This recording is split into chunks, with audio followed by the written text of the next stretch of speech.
Spoilers ahead, if you have not played Persona 5 or Persona 5 Royal, please click off. This game needs to be played blind. Anyone who knows me knows I'm a massive fan of the JRPG franchise known as Persona. Which is weird considering I only own 2 games in the series physically.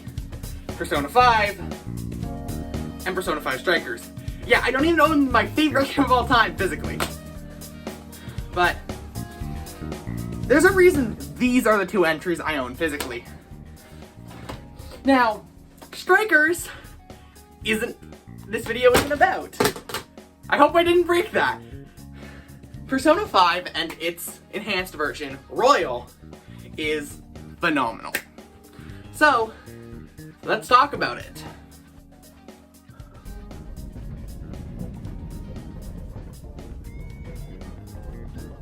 In this review, we're going to talk about things in sections, i.e. the dungeons. So, let's start with talking about the characters that are introduced in the Kamoshida arc. Now, we're first going to start off with a character that doesn't have a social link. Joker. Now, why Joker? He's the best protagonist in the series. Changed my mind. Now, of course, this could just be benefited by the fact this is the first game to truly focus on more Western religions. Stuff I actually know about. Besides not being Christian, because I've never heard of Izanagi or Izanami outside of the Persona series. I know they're gods, but I've literally never heard their names outside of this context. Compared to, I've heard about Jesus Christ. Like, I've heard about Satan. It's kind of hard not to. But, yeah. Joker's a great protagonist, and frankly, my favorite in the series. But they're an empty vessel for the player to control. So, does it really matter? Yes! Next, I love Ryuji. He's great. I wasn't that attached to him at first, but he's really grown on me.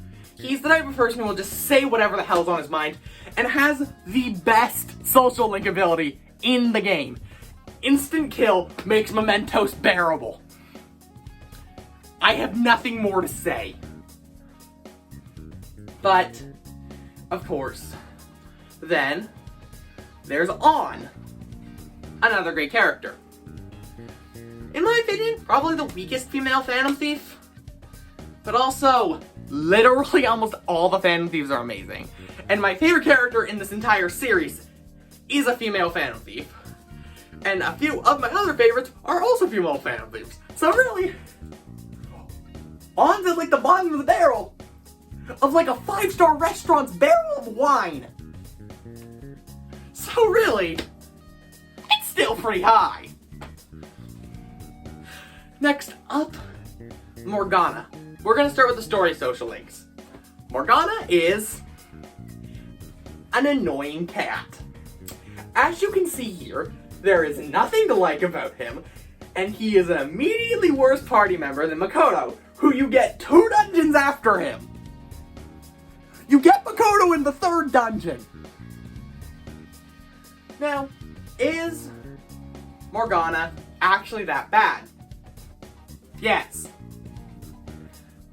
I didn't like him in aspects, but in standard, that cat had an unholy amount of chloroform. And in Royal, will they fix that? He still leaves you, making you able to do nothing for like 2 weeks. Which, I don't dislike Morgana aside from a few annoying traits, which are there for gameplay reasons and are really stupid and contrived story reason, but I don't hate Morgana. He's not even my least favorite party member in this game. He at least has personality, and I did actually really like the resolution to the I am not a cat bit, which we talked about in the dungeons and the story section. But, Now time for the man of the hour himself, Kamoshida.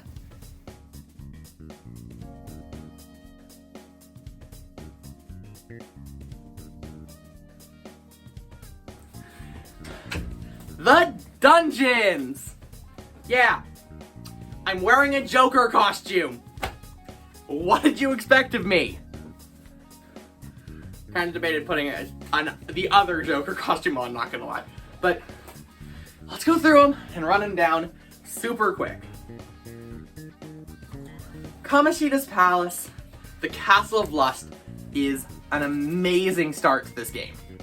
I love it. He is such a hateable villain. Now, I'm gonna say this. My thought on characters is if they do what they're supposed to do, and for example, they have a character like Kamoshida, who the player is supposed to hate, and you hate them, I want to rank them down because I don't like them, but they did exactly what they needed to do and what they were supposed to do. I want to punt Kamoshida off a cliff. I want to set his house on fire. I want to kill this man. But I think that makes him such a good character, and I really hope my neighbors didn't hear that last sentence without context. This is going on a no context channel, isn't it? Either way,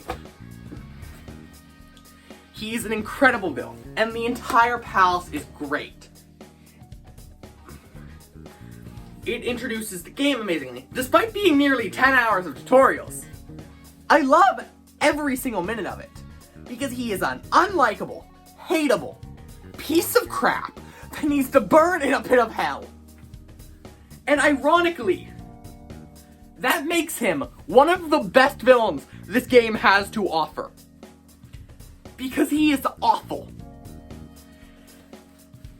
But aside from that, it really just focuses as a mean to introduce these characters and introduce the world and the power of Persona. And the dungeon itself doesn't have any mechanics that are that interesting. It's, frankly, a pretty generic dungeon, which is weird, considering it's if Hooters was a castle. Is there anything else I have to add that I didn't say? Not really.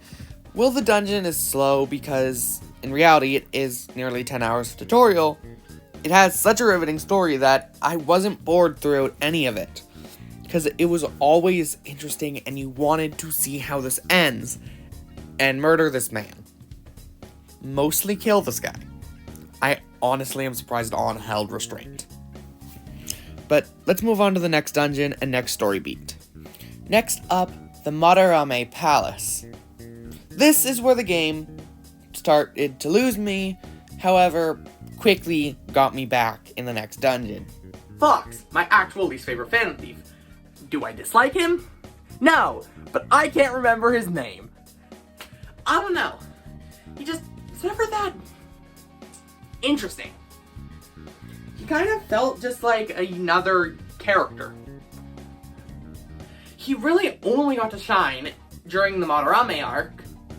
Aside from that, his only other notable moments are in Strikers, which we are not talking about, even though that game is phenomenal.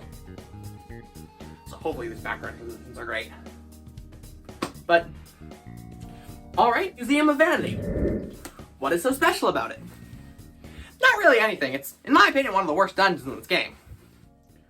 Which, I love every dungeon in this game, even the one people say is awful, I have never disliked. Ha! Take that. But something I really should say, it's a good dungeon. It focuses a lot more on stealth mechanics and is really the dungeon that's meant to focus on making sure you don't get your security level too high. Except for in Royal, where that doesn't matter. Especially if you have Izanagi no Okami Pika. But, nonetheless, it's an incredible fight. It's an incredible game. I really love the reworked boss fight in Royal. It's way better than the original. And it's a really fun story arc, which is about an artist stealing from his pupils. Which, I will kill you. Go to sleep, Madarame. Which sucks. And honestly, looking back, I like the dungeon more and more every day. Originally, I'm like, why is this song, the background music of the dungeon, called A Woman? Because of the painting, the Sayori. The doctored version Madarame stole is just a woman that happened to cut out baby Yosuke. Which, is honestly, and the reward is a painting. You get literally the actual Sayori, the original, undoctored version as your reward for beating this dungeon. Which, nowhere near as good of a dungeon as putting a piece of crap in its place, but I'll take it. Makoto.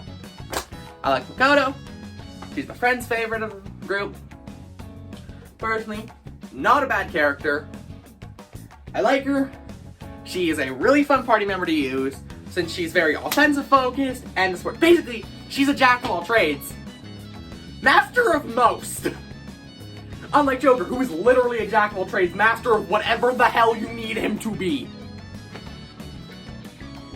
But, yeah, Makoto's quite likable. I quite enjoy her presence and screen time. Kaneshiro. This was a dungeon that needed to be in the game somehow.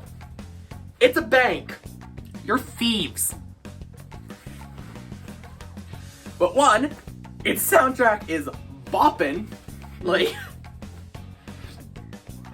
it's the dungeon that, again, this one, no major gimmicks in terms of its layout, focuses on hammering home stealth. But its boss in Royal focuses on status conditions, not giving them to you, but teaching you how to use them. It's a really fun boss, if only I had Doriyama. I did sit on him literally a few battles before the fight. Because I found in Persona 5 Standard, it wasn't that useful. Of course, they reworked it right before I ditch it. But nonetheless, it's a fun boss, it's a fun dungeon, and frankly, who doesn't love killing the Mafia?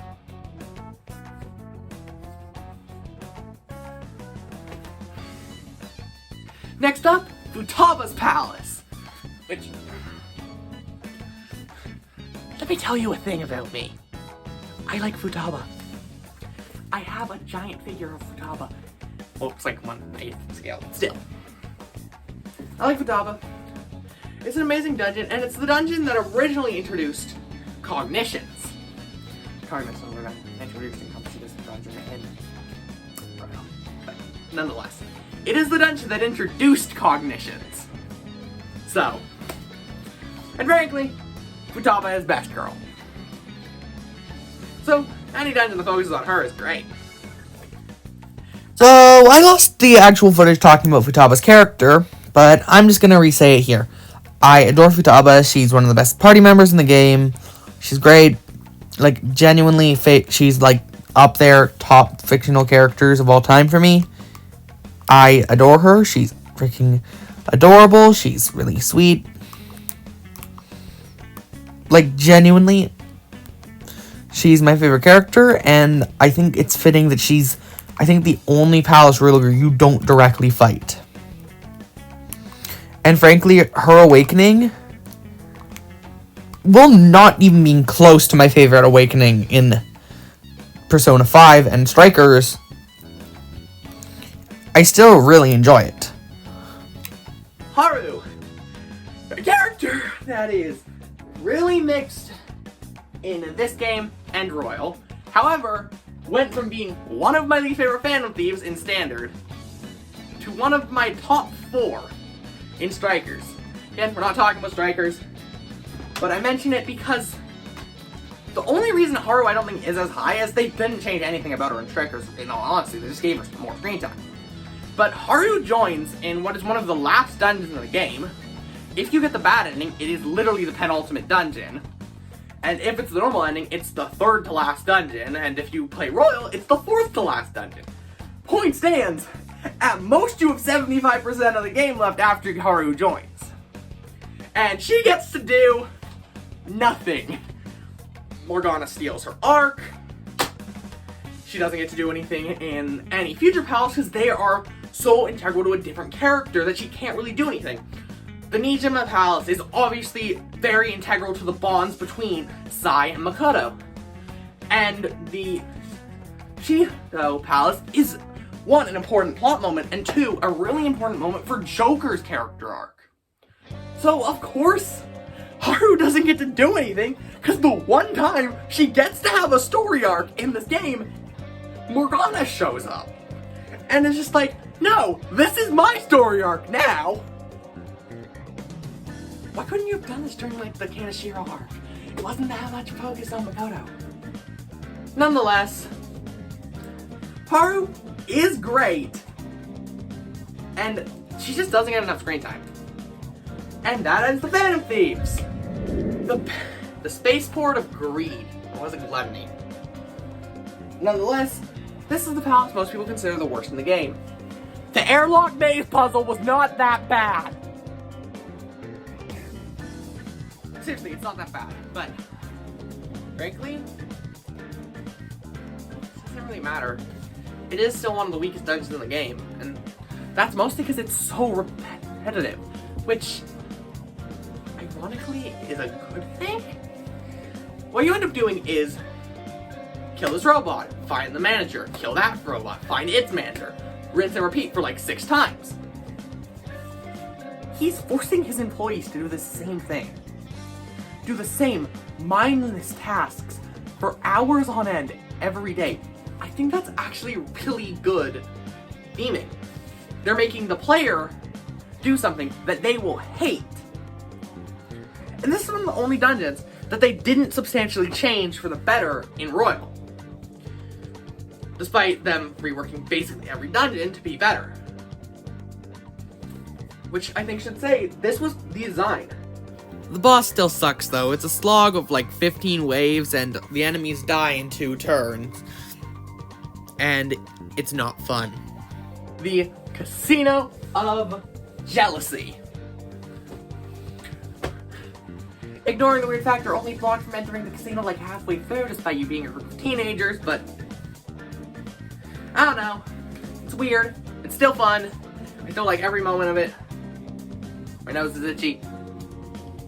It's fun. And there's not a single bit of it that feels luck-based, because every game you are guaranteed to lose, or practically guaranteed to lose. It's a casino. Everything's rigged against you. I think the only game you can win is the dice game.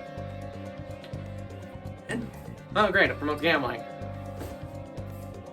The games are rigged. It teaches you a real lesson about casinos, and you rig them in your favor. Turn the dice. The other side of the coin. There's sweat in my eyeball. Plus, the boss fight's really fun, since in both Royal and Standard, the boss fights are completely different and both are incredibly fun. In Standard, you have to bet on things to depend on what you lose or what you gain while fighting her, and in Royal, Sai rolls a roulette wheel to decide what element she'll be using for that turn, which determines her weaknesses. Either way, they're fun little puzzles in a boss fight that aren't intrusive and you can completely ignore, unlike a lot of the others, which are quite mandatory. I think it's a really good compromise between both sides of having a puzzle and being able to just play an RPG like an RPG. Shido's Palace, the Cruiser of Pride, another great one. Great dungeon, great character, great resolution of Joker's arc. Rap puzzles suck. Don't at me. And I'll be honest, this is one of the most satisfying bosses in the entire game to beat. One, due to the fact it's one of the only bosses in the game where you actually get to one-on-one them with Joker.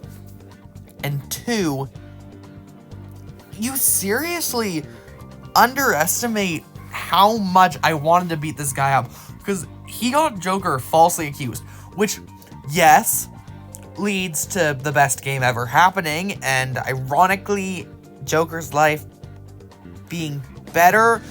I'll talk about that during the 3rd semester, but I freaking adore this boss. The dungeon itself isn't that interesting, in my opinion, but it's just, like, this was one of the moments I was waiting for the entire game, to just beat the crap out of this butthole. No. No to this. Just no. I'm not even gonna lie to you, that is literally all I recorded on Mementos. Like, I didn't record anything else on my thoughts of Mementos past that. Now, this is a problem if you've been watching this review series that you've heard again and again and again and again. It's a problem I had with both Tartarus and Persona 4's dungeons. Mostly with Tartarus because it's pretty much the exact same boring red and black aesthetic for 150 floors, which given Tartarus is 300, so yay! And Mementos, you only have to visit, I think, a maximum of 4 times across the entire game. The initial one that introduces it, when you visit it through the story to deal with Haru, going to depths to fight Yaldabaoth, and yeah, the third semester. So, you only have to enter Mementos a total of 4 times! So, it's a lot more bearable than Tartarus. I'm not gonna lie. I actually don't hate my time in Mementos. I just don't like the procedural generation, and you know what? I'll let past Brandon talking about Tartarus explain why. Persona 4 review. But I do not like the randomly generated dungeons in Persona games. Especially in these ones that are partly 3D. Because they're just hallways with the occasional turn or fork in the road. It's just hallways. Now, this has more variation in the path than Persona 4, oddly enough. But it's still boring. Persona 4 manages to spruce it up with unique themes and actually visual aesthetic. Hope you like the colors blue and green, because this is all you'll be seeing for the nearly 300 floors of Tartarus. Yeah, Tartarus alone. Now, do I hate Mementos nearly as much as Tartarus? No, again, Mementos has things like Ryuji's insta-kill ability, as well as being 150 floors compared to nearly 300. As well as not being the only dungeon in the game! Mementos gets away with what Tartarus doesn't, because Mementos is half the length. You don't have to grind in Mementos, you can grind in a different dungeon. And you don't have to visit Mementos once a week to not end up underleveled. Now time to talk about Yaldabaoth, the final boss of Persona 5. Igor! Ugh. He is a stupid, annoying twist villain. There is no build-up to the fact that he's Yaldabaoth. Except for 2 details that to pick up on, you have had to play at least one previous Persona game with voice acting. Since he has a different voice. That is one of the 2 hints. The other hint towards Igor's identity is literally a line you hear in the first hour or so of gameplay that is repeated so many times in the series that I pretty much know it by heart and I'm gonna skip it. Welcome to the Velvet Room. Or how he says in Persona 5, welcome to my Velvet Room. Yeah, that's your foreshadowing. But Laboratory of Sorrow. Dr. Tautel Maruki is an amazing villain. I don't like how she's introduced into this game. Almost everything with her feels extremely forced. There isn't really a moment where I think, wow, look at this, this is really cool. This was a really cool implementation of Kasumi. Because it really isn't. There isn't a moment I think that. She's great during the 3rd semester, but she's naughty. But out of the characters the 3rd semester focuses on, she is lowest. But given my favorite villain in the series is 3rd semester's villain, and another one I really love is. But Akechi. Detective Prince Akechi sucks. He is boring, stale, and a traitor. But Black Mask Akechi is top tier. He is insane. He's a psychopath. He is amazing. He is hilarious. He has so many great and quotable moments. all my enemies! No, I am not brainwashed! Like, he is an incredible character. I love Vlad Maskakechi. I am glad he got more screen time in the third semester, even if it means retconning his death, to a slight degree. But, he's amazing. The Laboratory of Sorrow. Dr. Tauto Maruki is an amazing villain. I feel so bad for him, because his entire time, he wants everyone to be happy, and you're stopping him. It's the only time in the game where, after potentially ruining all these people's lives, did it make me think, is what I'm doing right? Are we actually hurting people? I never thought about that in my first playthrough. It was Maruki who brought that into question. Are the Phantom Thieves right? Because from a gameplay perspective, you're just being thrown all these horrible people who you want to take down. But in reality, were you in the right? I mean, you pretty much screw over a democracy. As most of Japan did want Shido to win. He won the election fair and square. Minus killing most of the people that ran against him, but he still won the election. Is what you did truly wrong? Maruki makes you question that. And that's great. Overall, there's very few segments I really think I need to add. Persona 5 is amazing. It is a must-play if you have not already played Persona 5. And it's something that truly means a lot to me on so many regards.